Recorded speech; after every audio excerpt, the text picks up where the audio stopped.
আসসালামু আলাইকুম, কেমন আছেন সবাই? আশা করছি সবাই ভালো আছেন। আজকের এই ভিডিওটা দেখে বুঝতেই পারছেন গ্রামের বাচ্চারা কীভাবে তারা চড়ুই ভাতি করে, মানে ছোটোখাটো একটা পিকনিকের আর কি। মানে এতে কিন্তু মজা কিন্তু অন্যরকম। আমরা যে পরিপাটি করে যেই পিকনিক করি সেগুলোর থেকে কিন্তু এগুলোর মজাও আলাদা।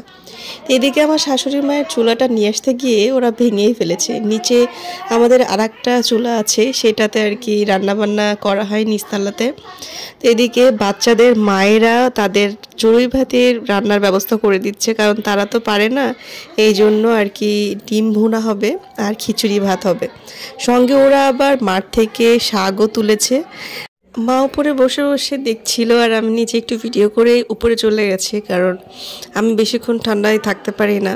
আর বাইরে ভীষণ ঠান্ডা পড়ছিল। আমি বারান্দায় যাচ্ছিলাম, একটু একটু করে ভিডিও করছিলাম, আবার রুমে চলে যাচ্ছিলাম। তো যাই হোক, আসলে বাচ্চার মায়েরা যদি হেল্প না করতো ওরা তো আসলে রান্না করতেই পারতো না। ওরা কাটাকাটি করে দিয়েছে আর ওদের মায়েরা রান্না করে দিয়েছে। তো আপনাদের এলাকাতে কিন্তু মানে পিকনিক হয়, এরকম হয় কি না অবশ্যই আমাকে জানাবেন। আর যেহেতু ডিসেম্বরের ক্লোজিং মান্থ আর শীতের সময় কিন্তু প্রায় সবাই পিকনিক করে, তো আমরাও করি। মানে তারপরেও এবার এই এলাকাতে কেমন পিকনিক করে বাচ্চারা, চড়ুই ভাতি আর কি কেমন করে করে, এটাই ফার্স্ট টাইম আর কি আমি উপভোগ করলাম এই বাড়িতে এসে।